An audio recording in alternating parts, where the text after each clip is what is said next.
and welcome back to Immigration Ain't Easy. I'm the host, Mo Goldman, and for today's episode, we are joined by Myles Traphagen, who is the Borderlands Program Coordinator at the Wildlands Network. Myles is a biologist who is working with the Wildlands Network, focusing on channeling collaborative efforts to maintain and restore habitat for species like the jaguar, the black bear, the Sonoran pronghorn, and other animals. Myles works right on the southern border. He's been in the borderlands for how many years now? Decade or two? Yeah, since the late 90s when I first moved to southeastern Arizona. And he also oversees strategic partnerships, communications, and projects to advance large landscape conservation goals in Mexico and the United States. So Myles is an expert on ecological issues related to the borderlands, especially the impact of the border wall and the continuing building of the border wall. And he's done some really great studies that you can find on the website. Is the website issuu.com? No, it'd be wildlandsnetwork.org. Wildlands Network. What is ISSUU? Well, I found one of them on that website. But you can find different site reports. And I know, Myles, you just to jump in and ask you a real quick question, and then we'll talk a little bit about your background. But I noticed, I think early on, that your organization utilizes cameras in the desert to observe wildlife and their migration patterns. Is that the correct way to describe it? Yeah, that's one of the research tools that we use. Trail cameras, they're pretty common now everywhere.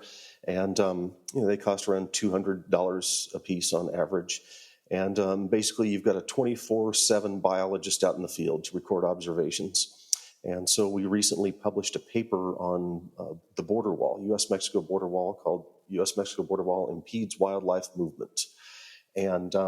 And this is all in context of the border wall that was largely constructed under the last Trump administration, but began during the George W. Bush years in 2007, 2008. So that's when we really saw the first big, what they would call border walls, which are officially known as pedestrian fencing. And you'll hear the words bollard walls. And a bollard means it's a steel post. So it's, these 6-inch diameter, steel beams with 4-inch gaps between those. So, what we've been studying is how that's impacting wildlife. And it's interesting because, I never thought that my work involved immigration, but also it hit me like, oh no, you actually do work in migration and immigration studies. And of course, along the border, you spend enough time there and you've got a trunk full of stories you could tell about that and the interactions I've had with people along the way. And then in recent years, a greater intersection of my work and interest in the parallel paths of animal and human migration. And in the context of the border wall, they're inseparable. So when you finished at, which college did you go to? Was it UC Santa Cruz? Yeah, I went to the University of California at Santa Cruz for my bachelor's degree and then master's here in Arizona. And for anyone that's not aware, isn't Santa Cruz like the campus is basically in a rainforest up there? I mean, it seems unbelievable. Like yeah, it is. Crazy. It's in a redwood forest. You mountain bike between classes. Occasionally, the campus security would put up signs saying that, there was a mountain lion kill of a deer here. It's incredible. And your mascot's the banana slug. The banana slug, which is probably the best mascot out there. Yeah, I remember. It's so weird because it's right near the ocean, and then you go, 10 miles in, and all of a sudden it's just redwood forest, and it's rainy, and I don't know. I was like blown away by the difference of climate from like maybe a 15-minute drive from the beach. It's kind of wild. You're down on the coast and it's cold and foggy half the time, but then as soon as you start going up the hill on these grasslands and the edge of the redwoods, it gets really sunny. So it's a really dynamic climate. So you finished college in what year then at UC Santa Cruz? I finished my bachelor's in 1996, and following that is when I came out to Arizona. And what motivated you originally to go into this sort of field and become a biologist? Well, I was always interested in the outdoors, and then between 86 and 90, that period roughly, actually leading up till even the present, I did a lot of backpacking in the Sierra Nevada and Big Sur and the John Muir Trail and things like that.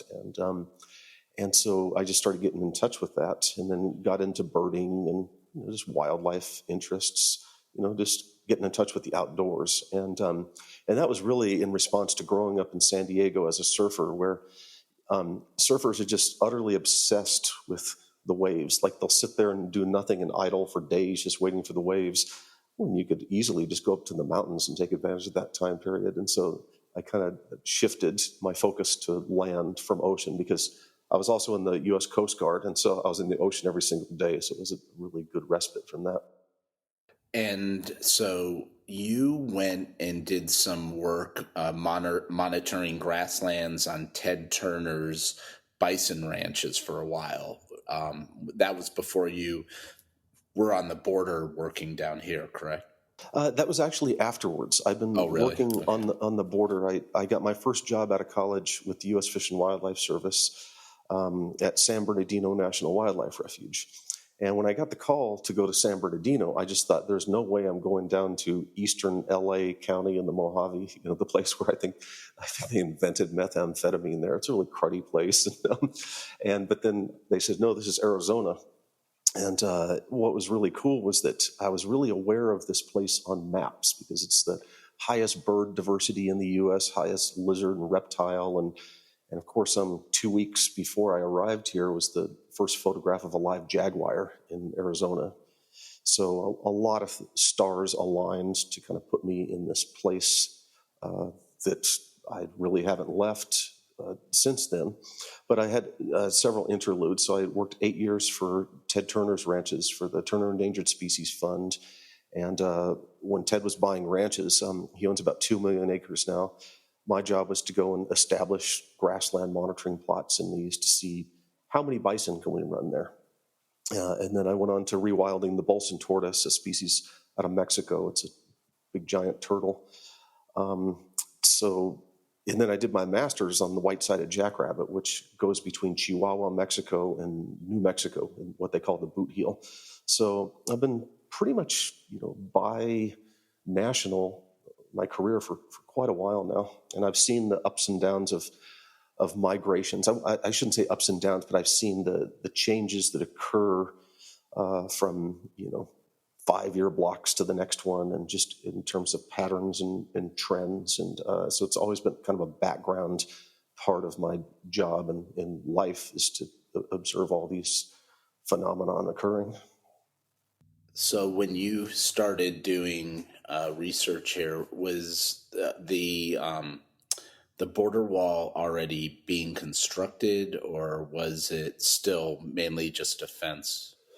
Well, when I arrived in 96, it was a barbed wire fence, 6-strand barbed wire. There was no other infrastructure in Arizona at all. And then around 2007, they started building vehicle barriers, which they sometimes call the Normandy fence. They've got these crossbars like you'd see in Omaha Beach. And that was to deter vehicle traffic. But then following the Real ID Act of 2005, and then the Immigration Reform Act of 96, and the Secure Fence Act of 2006, and there's a whole litany of laws and acts that pertain to that. that's when Congress mandated 700 miles of border fencing be constructed over a certain number of years. So I was not around working in places where they built those first border walls. They were mostly constructed in urban areas, San Diego, Nogales, El Paso, but not in the wild landscapes that you see in Arizona and New Mexico. And so, for people who aren't aware, when you say there was like a barbed wire fence, I mean, I'm guessing, and you can correct me if I'm wrong, it was pretty sporadic in nature. There was like barbed wire fencing, but it wasn't extending across the entire border. There were a lot of gaps. I'm assuming that at least back then, wildlife could migrate through. Yeah, and most animals don't have too much of a problem with the barbed wire fence. And of course, along 2,000 miles of border, it's not always in the greatest repair. The barbed wire fence was put there for cattle mainly.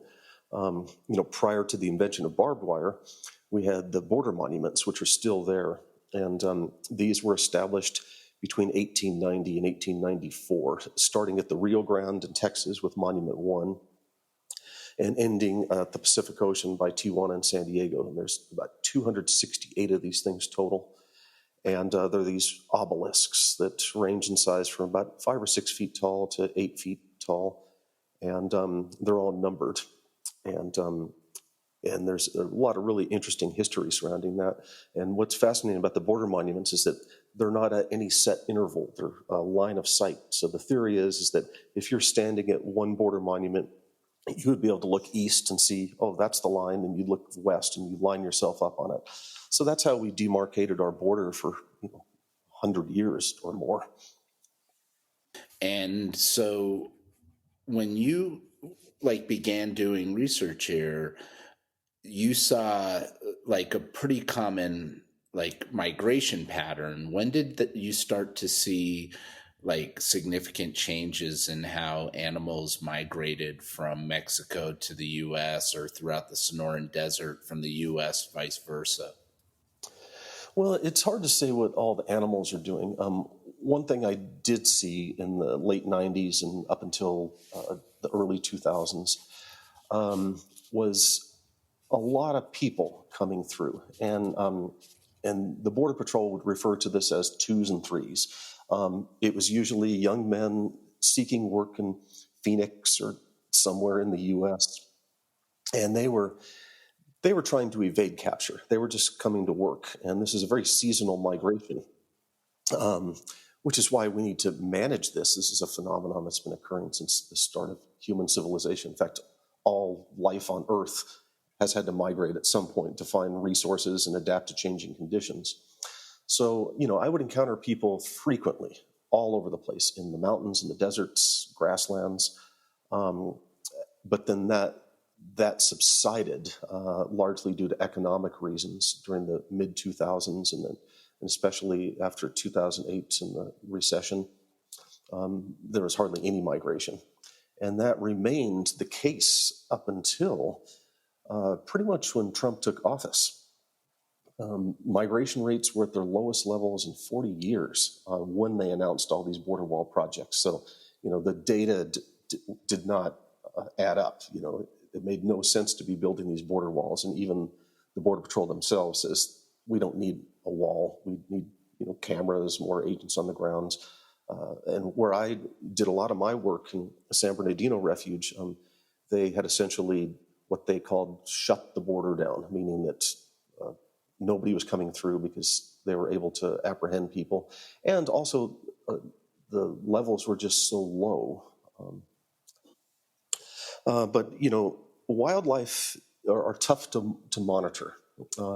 And unless you have collars on them with GPS transmitters or direct observation, it's a little more difficult to see what's happening in these large, vast landscapes that are very remote. But I would say that one thing that's really intrigued me over the years is that we're on jaguar number 8, beginning in 2006, that have been 1996, that have been documented in Arizona and New Mexico. And what's fascinating is that the first photograph taken by Warner Glenn in 1996 in the Peloncillo Mountains of southeastern Arizona, southwestern New Mexico, right on that state line, was that he came from like a multi-generation family of ranchers and mountain lion hunters. And so did Jack Childs, who photographed another one in the Pajarita Atascosa Mountains area near Arivaca within a couple months of Warner Glenn. Why had these men and their fathers and grandfathers never encountered a jaguar, despite the fact that they were houndsmen out there, experts? They're probably the premier trackers in North America. And then they start appearing. So this migration event started, and ironically, so did a pulse of human migration. And what I've kind of come to this loose hypothesis is that jaguars are at the top of the food chain. They call them the apex predator. And humans, although we don't consider ourselves predators, we are the apex animal. And the forces affecting jaguar in Mexico are quite similar to some of the forces that are affecting people. And that is persecution, meaning direct persecution by shooting, poisoning, trapping. Resource depletion because of poor game management and lack of deer and javelina and other animals that they prey upon. And also changing climates of drought and weather events and wildfire. Well, as I started interacting with a lot of migrants, people on the move, as my friend Katarina Nowak of Poland compassionately and lovingly calls these people, the people on the move were telling the same stories to me. And, I guess I should reel back how I started interacting more with. Yeah, well, let me people. ask you real quick. We can get to that later, so if you like. With regards to jaguars, just curious, what are they natives of, or where are they coming from that is pushing them up north? So the jaguar is a tropical species, and it reaches its northern distribution here in Arizona and New Mexico. And so there's been reports of jaguar ever since people have, Westerners have occupied the area. And some accounts reaching as far north as the Grand Canyon. But, the core of their distribution is in Mexico, Central America, South America. And they're very much tied to water. Like if you're down in Ecuador, the Amazon, the Pantanal, they're going to be, around large water courses, preying upon large turtles and crocodiles and caimans and things like that. So they follow these tropical animals. And so here in Arizona, we've got the javelina. And for listeners who aren't native to here, the javelina it's like a pig species. It's a neotropical pig. And even though it's not in the official pig family of European wild boars, there's no way you can describe one without using the word pig. So functionally, they are. I think they're what they call peccaries. Yeah, peccary. They're Yeah, there's peccary. White-lipped peccary. We have collared peccary here, and locally they call them javelina. So that's a preferred prey species for them, and they eat a lot of skunks. They eat badgers, and kind of a lot of smaller things. Not nearly as many large deer. They're somewhat of a wimpy predator in some regards up here. But yeah, they've started reappearing again. But when you say that they're always kind of like following water, I mean, it strikes me as odd that they would wind up in our region, which is, severely dry. It is dry, but what's interesting is that if you spend time in Sonora and Chihuahua, where they drew the line at the original boundary survey after the Treaty of Guadalupe Hidalgo, the Mexico side got all the water and all the good rivers. You can find some really large rivers down there, the Rio Bavispe, the Rio Yaqui, Mata Ortiz. These are raftable rivers. And we've got, pretty small rivers here like the San Pedro and the Santa Cruz. But those water courses do straddle the border. And there's like a a stair step of aquatic resources that they can go to. And interestingly, most of the photographs of jaguar that have occurred here in the U.S. have been fairly near well-known springs and very small streams. So they really like to have some element of water.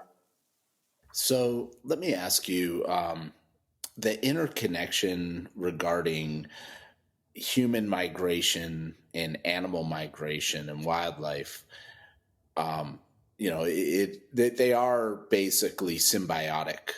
When we talk about why humans or animals migrate, many of the reasons are very similar.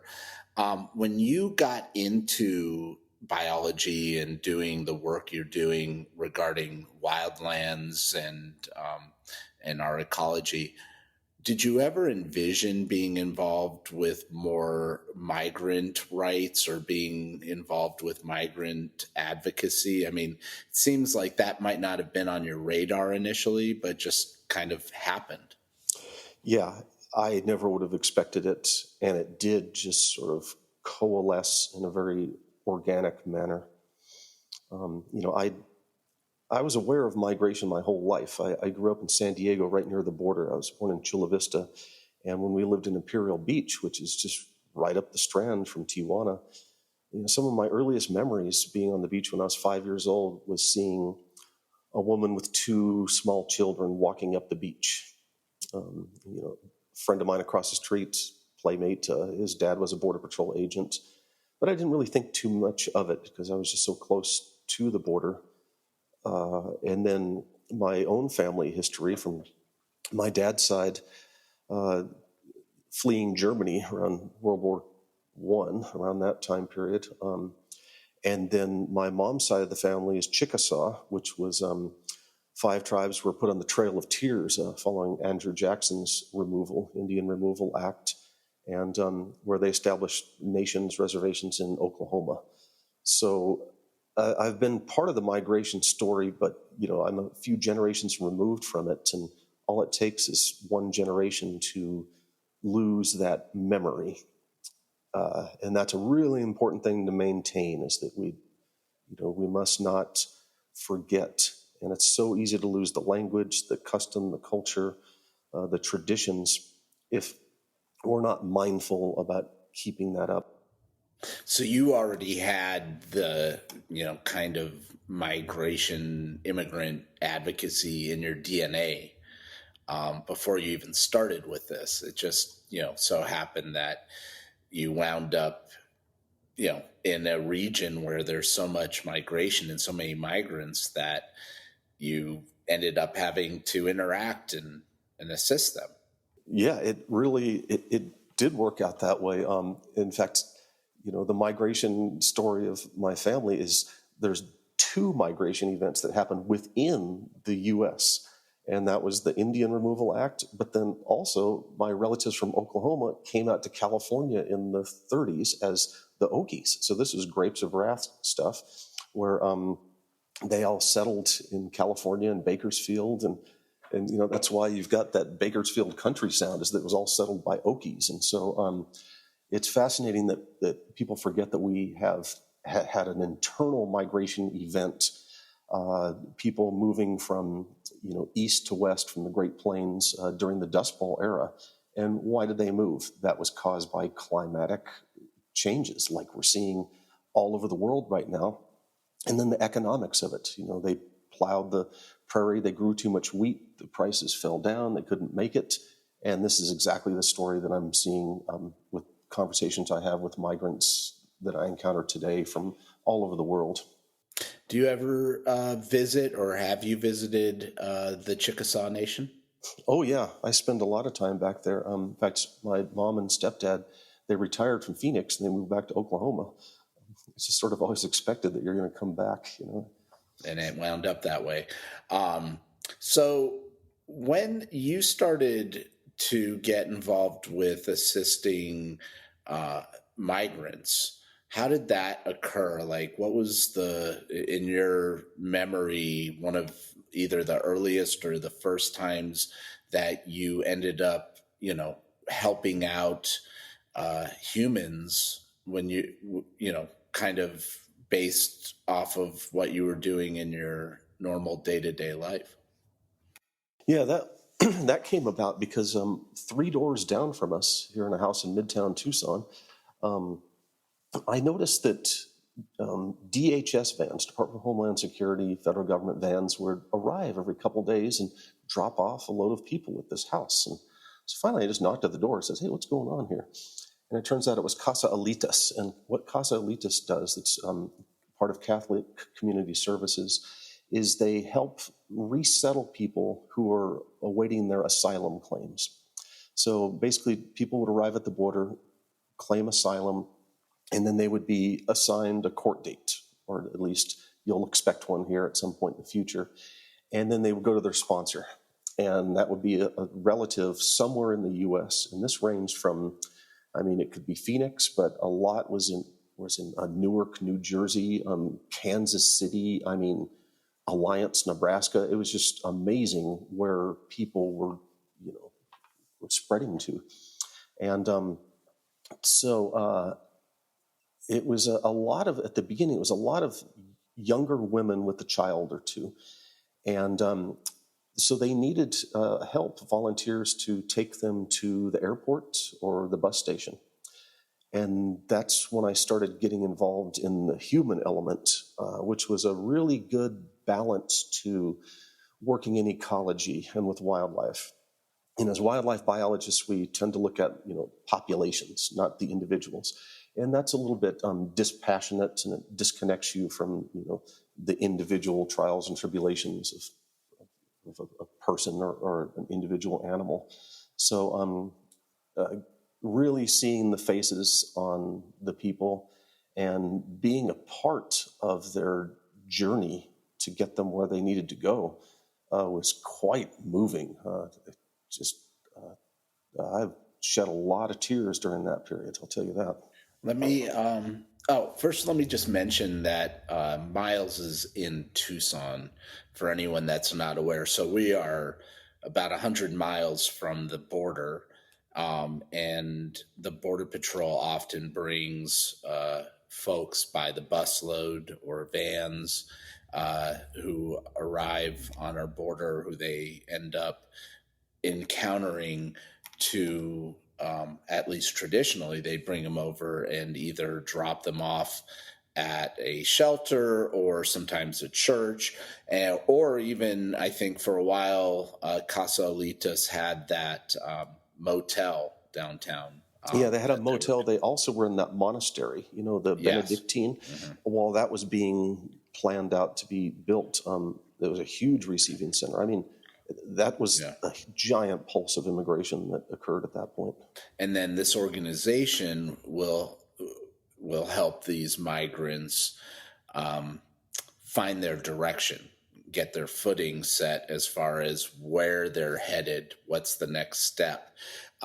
They provide them with some medical treatment, or at the very least, checking them out to make sure they're okay health-wise.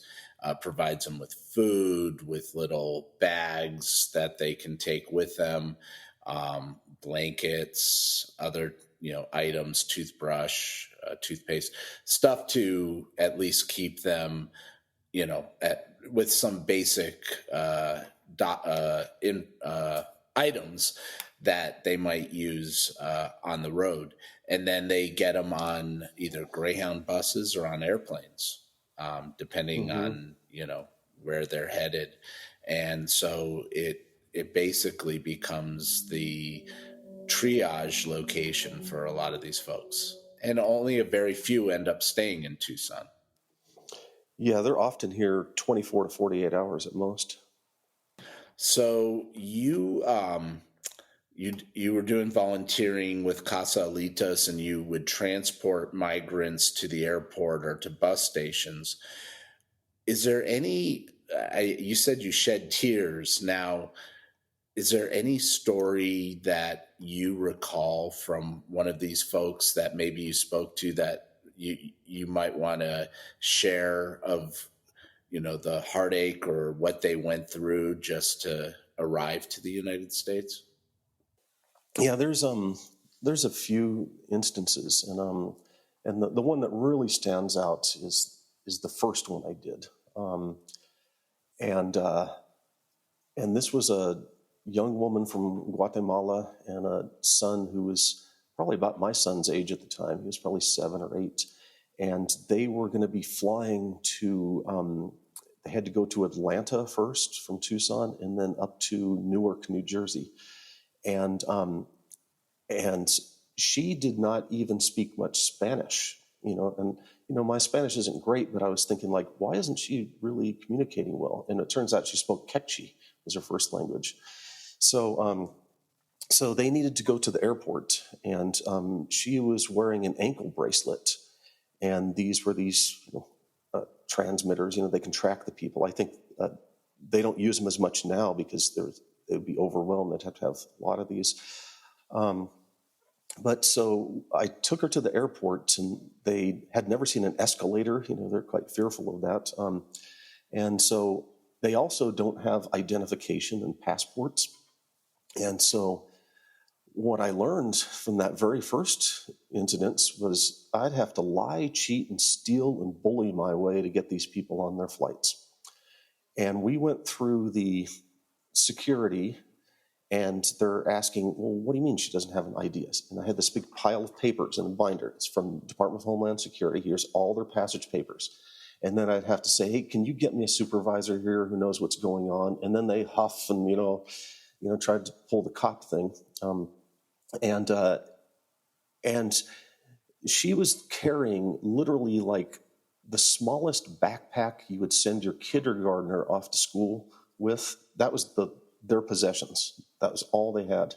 But she's got this ankle bracelet on. And so they keep on running her through the metal detector, and then they've got the wand, and they're sitting there. And this comes back to your segment of stupid shit the government does, is they are wanding her, and obviously the ankle bracelet is there, and it's going off. Doot, doot, doot. And they do this a dozen times, and the clock is ticking, and they are going to miss their flight. We've been dealing with this for 30, 40 minutes. And it was already challenging enough because some listeners have probably been through Atlanta, and think about how confusing that must be. I was so worried about the future of their journey. Fortunately, a really sweet woman with American Airlines ticket counter who was a compassionate person. And it turns out she was Choctaw. She reminded me of my grandmother in some ways. And so when I told her what was going on, she goes, oh, man, oh, boy.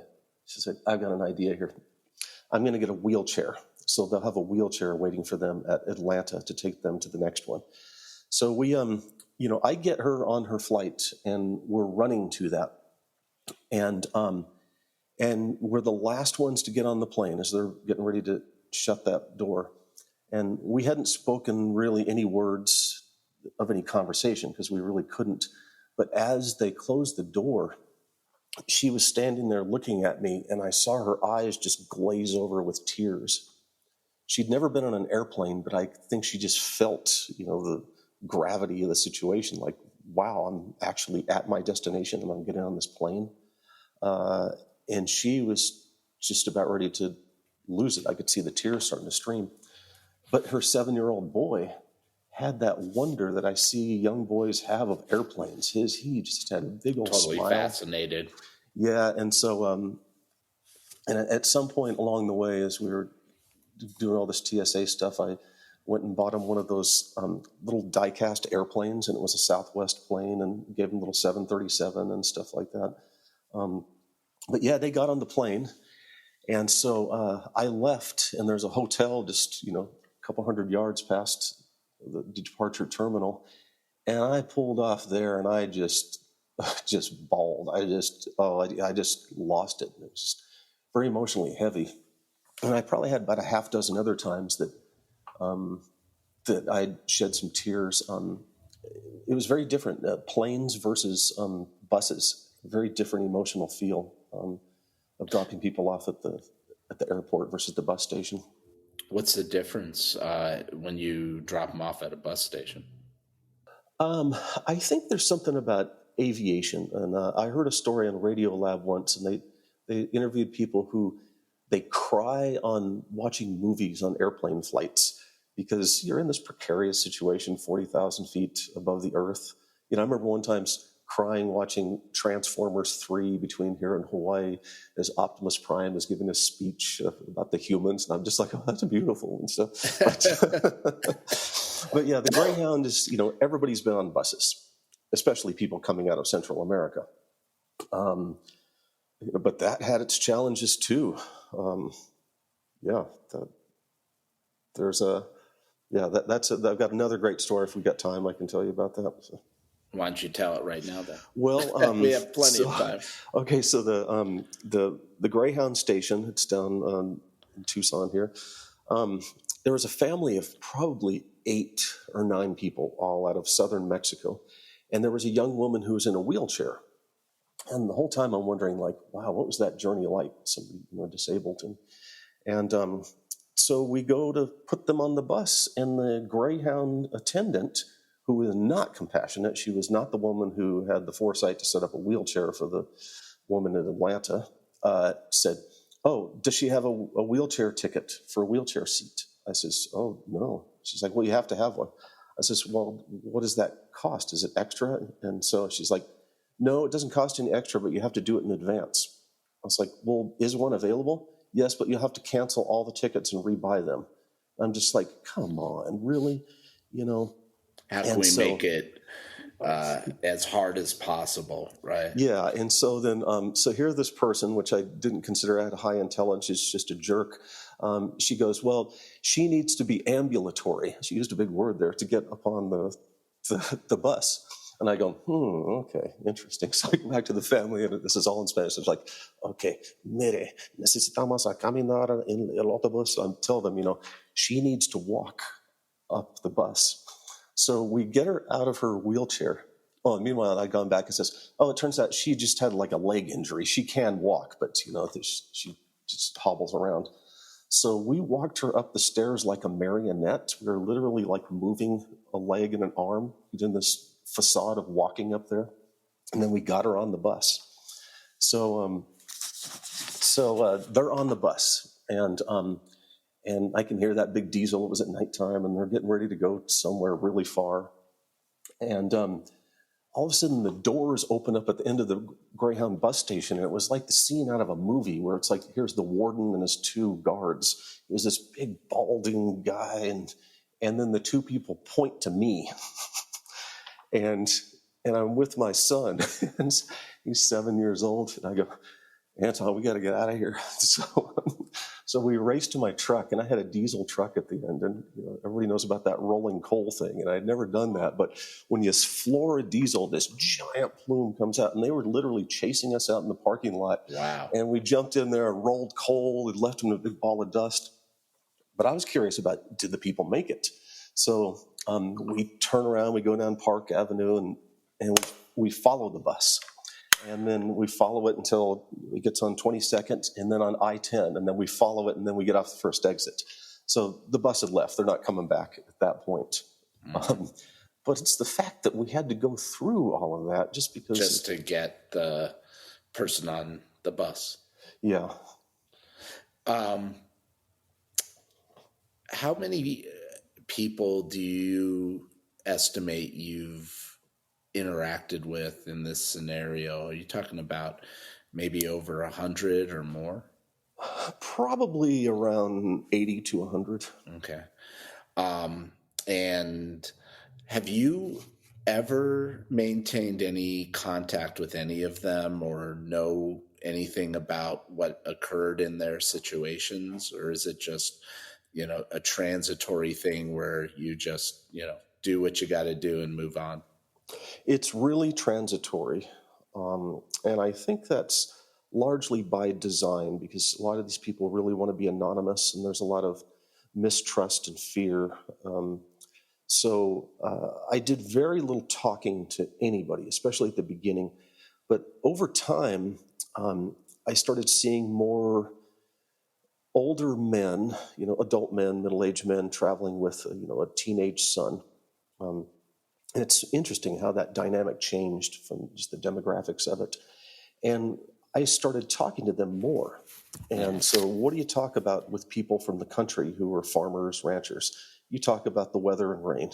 It's just the common denominator conversation you have with everybody. And so, I would say, ¿Cómo está la clima? How's the climate down there? And they would all respond, muy seco, very dry. And that would lead to other things. And I'd say, ¿Está tranquilo? Is it tranquil down there? And they'd say, no, mucha violencia, meaning there's a lot of violence. And that's very uncommon in Latin American culture, where there's kind of a call and response to, how are you today? I'm doing good. And you, for these people, just cut to the chase and tell me, it's really violent down there. We can't stay. We can't grow coffee. The cloud forest is drying up. The price is so low because they're coffee farmers, and they're victims of macroeconomics on the global scale, victims of NAFTA, overplanting due to Starbucks and the proliferation of all of that. So you kind of get a little window into the eyes of the world in a place where the majority of the Western world is not putting their focus upon. So the border of Mexico and the United States, the total distance is 1,951 miles. According to one of your more recent studies, pedestrian bollard wall fencing has been built on over 700 miles of the border. Talk a little bit about what sort of maybe interesting or shocking data or, any sort of feedback you have gathered from your research on its impact on wildlife. Yeah, we just recently published a scientific paper only 3 weeks ago that looked at the border wall effect on 20 different animals. That was the focus. 19 mammals and 1 turkey. Turkey are like these big little dinosaur creatures out there that don't fly around very much. And it turns out that, about 3/4 of them could make it through parts of the border wall. They have put in these small little 8.5 by 11 inch, that's the size of printer paper, passages in some places on some wildlife refuges. There's only 15 or so in Arizona. And we were surprised how many animals could make it through there. But of course, anything larger, like a black bear, a jaguar, adult mountain lions, deer and antelope, bighorn sheep, they cannot make it through there. So we're quite concerned that over time we're going to see changes in population densities, predator-prey base, given enough time, probably potential genetic effects due to inbreeding. We simply don't know, because the border wall is an ecological experiment that has no control, because we are essentially dividing a continent. And we're dividing a continent in a place where there has been a tremendous amount of interchange between humans and wildlife for thousands of years. And that's because the natural migration corridors in North America are north to south, south to north, because most of our mountain ranges trend in that direction.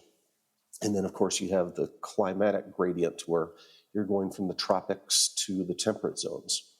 And in this part of the world, especially Arizona, we saw the arrival of the first Europeans, Fray Niza and Francisco Coronado in 1540, just south of us here in Tucson. And of course, all the indigenous migrations. In fact, the most recent records of mammoths, Colombian mammoths, were killed down by the border near Naco 10,800 years ago. So this area has been inordinately weighted to promote migration. I guess promote is not the right word, but it's a place where a lot of this occurred. And we're talking an area that's maybe 150 miles wide. So it's a pinch point on the continent for movement. And that's why the border wall here in Arizona and New Mexico is having such an impact, and it's probably going to be impacts that we'll be documenting over time, because it takes a few years for these things to happen. And so let me move into, you talked about people on the move. There are different reasons that we see people migrating, whether it be climate change, or the economical issues, or like you were talking about, they get pushed out because of, different governments, or the NAFTA, now USMCA provisions. The ultimate result is that we have this push and pull that goes on, and it's going to continue long after we're alive. My question for you is, with the proliferation of this, all the eyes on the southern border, it seems like everything is focused on the southern border. We have seen a lot of militias arrive down here, a lot of vigilantes that would love to have, their bullets in the side or back of some of these migrants. Have you come across or had any interaction, when you've been out in the desert, with any of these militias or organizations? Oh, too much. There was a period where it was almost a daily occurrence when I went down to the border, especially in the areas around Sassabee and Arivaca. There was a big proliferation of these militia groups that I don't want to lend credence to their names and stuff like that. Yeah. But how would you describe what you see? Is it usually what people would expect to see, like what type of vehicles they drive or how they dress? Oh yeah, you can spot them right away. So of course they're all in their costumes. They're wearing camouflage, way too many guns and bullets than anybody really needs. And they would be on, those what they call side-by-sides, these little four-seater, dune buggy devices that have popped up all over the West. And often a flag attached to it. And they have a very paranoid worldview.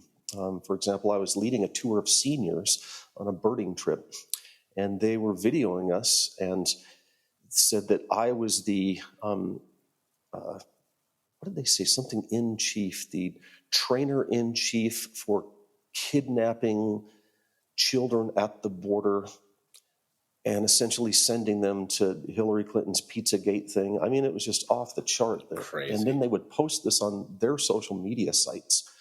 And to the point where, somebody was circling our house one time. It's pretty easy to find out people's addresses. And, I wouldn't say I'm a public figure, but I'm in the media enough for people to kind of know that, oh, this Myles Traphagen guy is part of this border wall scene. And so, as a result, I really had to take some proactive measures to counter that. So, they wore their costume, and so I'd wear my costume, and it would be like, big cowboy hat and the big iron on his hip thing like that. And, I was trained as a law enforcement officer in the Coast Guard, so I know how to play the cop role. And when I did that, it kind of changed the narrative from, what are you doing out here, to, is everything okay, sir? So it's been quite a journey, and it's just kind of weird how my whole life experience kind of shaped me into, I guess being essentially good, being pretty good at the border thing. You have interacted considerably with John Kirk, who's a photojournalist, photographer, very renowned in what he does. What sort of projects have you worked on with him, or has he documented some of your work in film? Yeah, we were in a film called American Scar that was produced by the New Yorker documentary. And it was, I think it's a 21-minute long piece. And so they came out and filmed us on the border. And then they used a lot of John Kirk's footage of when mountains were being blown up to build the border wall. So he's been an advocate for people and the border for the last 5 years or more. And we still continue to collaborate. We were out in New Mexico last month documenting wildlife openings in the border wall. The Department of Homeland Security and Department of Justice agreed to put large openings in the border wall as a result of a settlement that occurred July of 2023. It was the Sierra Club and 19 states versus the presidency. And go ahead. That was something that I was very much involved with. The state of California Attorney General's office and New Mexico Attorney General had hired me as an expert witness to do the mapping of the border wall and also the biological declarations. So one thing that I did very early on was I mapped all the border wall projects. And this was because I had all the court filings and documents and I knew the border. And so if you look at any border wall maps, whether it's USA Today, National Geographic, or whatever, I actually did the first maps, as I proverbially say. It was not by some big agency, but a guy living in a van down by the river doing this stuff in his own small office here in Tucson. So I basically just gave all that information away and gave it to everybody who needed it so that we could get the story out for the border wall. And that's something that I've kept up on. When the border wall was completed, I went out and did what I called the body count, where I ground truthed it with GPS units and drones to see where they had actually built and also documented damages along the way. And so somehow I found myself as part of these negotiations with the highest levels of government, and I never would have foreseen such a thing like that ever. The documentary American Scar that you mentioned, it's a New Yorker documentary. Can people find it just by doing a search online? Is it on YouTube, or where can people watch it if they want to check it out? Yeah, you can look that up on YouTube. American Scar, easy name. The producer-director, Daniel Lambroso, he lives in New York, and he recently, like within the last 2 years, he did another documentary on his grandmother, who was a Holocaust survivor. I think it's called Nita and Me, something like that. But you can look up Daniel Lambroso.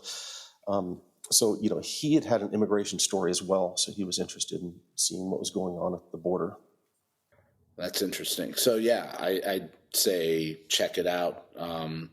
And again, it's called American Scar. The other question I had is... Oh, I'm sorry, Mo, could I throw in one more thing there? There was Scripps News did a 21-minute piece called Nature Divided, and that only came out about 2 months ago. And you can look that up, just put in Nature Divided, Scripps News. And so I was in that one. We went to New Mexico and Sonora. But they look at the whole global picture of border walls proliferating around the planet and migration, and they did a masterful job in such a short time of really tying together the global aspect of what's happening now and probably what we're likely going to see. So check out Nature Divided if you can. So Nature Divided by Scripps and American Scar by The New Yorker.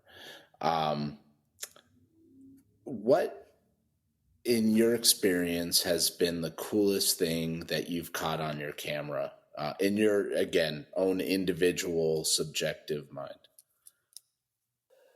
Of course, the big charismatic animals like mountain lions are pretty neat. One of the coolest things was when we were monitoring these small wildlife passages, and we did this in collaboration with Sky Island Alliance, which is another conservation group here in Tucson. We thought, okay, these little doggy doors, as we called them, are not going to do anything. This is ridiculous. Well, one night, this female mountain lion and her 3 kittens, they go up to the border wall, and the mama does like downward facing cat yoga, and she goes right through the thing, and then the 3 little kittens follow her. And that was just a mind-blowing moment that they actually were able to find that passage and use it. And so this is part of our research paper, and we have the videos; those are publicly available. But that was quite an impressive moment to see that, and we also presented this to the government. And believe it or not, there are people within Department of Homeland Security, Customs and Border Patrol that do care and want to make the best of the situation as we can. It's not perfect, but at least there are some people who are trying to make a difference in little places. Can people watch the cams, like live cams, online if they want to? No, we don't have anything like that. These just all record to SD cards. Okay. And again, the website that your organization is, it's Wildlands Network. Is that .com? .org. .org. Okay. Yep, all one word. Network.org. Mm-hmm. And I was also going to ask you, what would be your response if somebody, who you don't know or who you've talked to, and maybe you've given a response to this question, says to you, why shouldn't we put a border wall up? We are being overrun by immigrants, and they're destroying the desert. They're, overtaking the U.S. We've been invaded. What is your response to that? Well, there's a phenomenon that the farther one gets from the border, the less information they have and the stronger opinion they have about the border.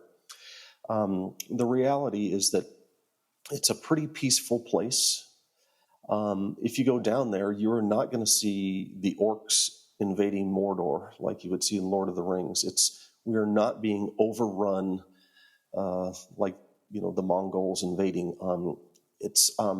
People are turning themselves in, and all the border wall is doing is redirecting them into more dangerous places, more remote places, but they are coming around, over, under, in between. Choose your preposition that they're going to come here.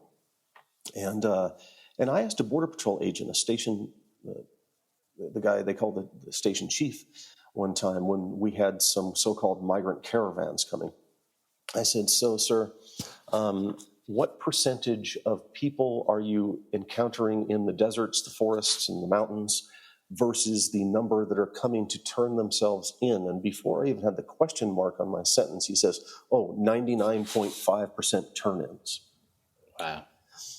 And those are people who turn themselves in and then request asylum. They want to do that. And we have, the Trump administration essentially broke the system to make it more difficult for that to occur. Instead of improving our ports of entry, streamlining the asylum program, we've made it harder. And so they put these conditions in place to break the system and then claim that we're being overrun. And so it was the first time I really understood the expression, the pot calling the kettle black, because that's essentially what they're doing. So building a border wall is the least effective solution as possible. These people want to legally come in there. Recently, I was down by Sassabee, south of Tucson, and we encountered probably 1,000 people that day from Africa, the Middle East. I heard people speaking Arabic. A lot of people from the African countries spoke English, and very polite people. They would say, "Sir, can you tell me where the Border Patrol is?" They want to come. So we're only going to see migration increase. And this is a social problem that's global in nature that we need to learn how to manage, not simply try to stop it. It's like, the I Ching says, water is the ultimate force that will always find its way in and around everything. Its nature is to flow. And that's what we're going to see happening over the coming years. And it's not just here. Last year I was in the Poland-Belarus border wall, helping them set up Their camera monitoring for wildlife in the Biological forest. Syrians were coming then. So since Syria is in the spotlight again, we have to see that global migration and refugees and people on the move are the product of very complex forces, geopolitical upheavals, disturbance like hurricanes and droughts. There's so many forces there. And we cannot turn our eyes to, 60 million people on the move now. So what you're saying essentially is we're seeing the consequences of our own actions. We have driven that. NAFTA is a huge seed for that. When we take away all the leverage of rights of the general populace, and then we hand it over to Archer, Midland, Daniels, and Cargill, and General Motors and Ford to have unfettered free trade, but we don't allow the people to have freedom of movement when they are part of the entire economic engine and trading cycle. And the solution to what you speak of is to create better legal paths for people to legally process and come to the United States, which is what people want to do. It's exactly what they want to do. They don't want to be in the shut. Yeah, if you create a system that forces them to, quote unquote, do it the wrong way, or to force them into this like complete vicious cycle of what people would call illegality, you're never going to resolve the problem. And ultimately, it's harmful for the individuals. It costs a considerable amount of resources and money to do it. Whereas on the flip side, if we had a legal process, it would be a cost benefit to the United States versus a negative, which is that now you're going to spend billions and billions of dollars on militarization of the border, building a wall, the detention centers. I mean, the cost is so much, it outweighs the problem, or perceived problem. Oh, yeah. And there's a lot of money to be made off migration in detentions and, Corrective Corporations of America and all these industries. In fact, Atlas Steel was the biggest donor to the Trump campaign. Trump won, and they got the contract for the steel. Tommy Fisher was on Fox News. I mean, there's those factors, but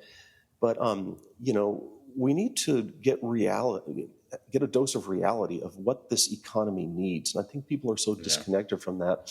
Last year we had 5.6 million jobs that were left unfilled that were largely in industries such as picking apples and service industries, largely what you would call, unskilled labor, just, agricultural labor and things like that. Not that that's not skilled, but, and how many people were claiming asylum? 5.6 million people.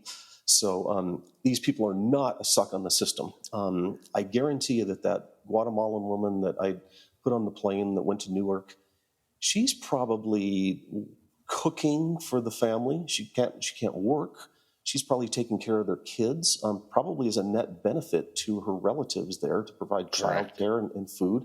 They're taking public transportation. They have such a limited impact on our economic well-being. They're not taking my job. They're not taking yours. They're not airline pilots, although I did encounter an airline pilot for Ethiopian Airlines one time. Yeah.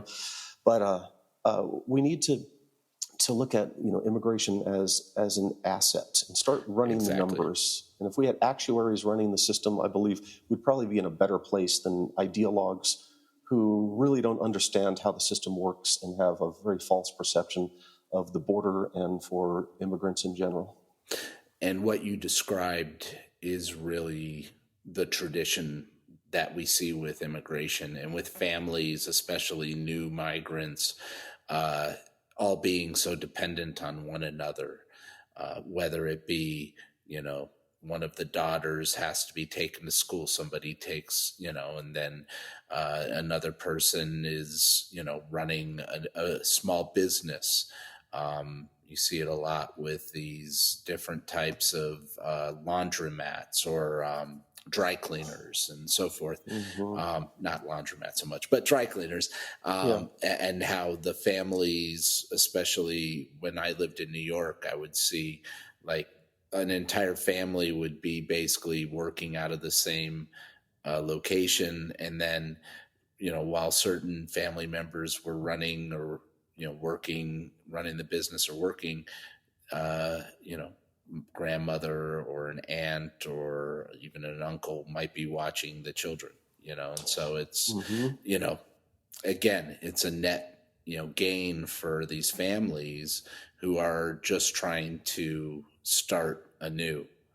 And then, their drive to do so, and the children, uh, are able to go to school and, achieve that goal of getting a high school diploma, maybe go to college and continue that, perpetuating that cycle. Well, I have a huge admiration for people who immigrate here. They learning the language, learning the culture, and really embodying the American ideal more than, unfortunately, a lot of Americans I see in the middle of the country. They save, they send money back, they strive to be homeowners, learning new skills. It's it's a tremendous benefit. If you go to places like this summer, I was in Revere Beach outside of Boston. I talked to an old man there who was a neighbor at the Airbnb. I says, how have things changed since immigrants? He goes, oh, it's better. Like this place was dying. There's restaurants and stores and crime's gone down. I mean, it's a huge benefit. Yeah. And so I guess as we're going to wind up our time here, is there anything else that you would want to, share with the public, and then maybe, uh, say something that would dispel a myth, or, anything that public at large doesn't quite understand about the borderlands? Well, I'll start to say that migration is the story of every species on Earth going down to a bacteria.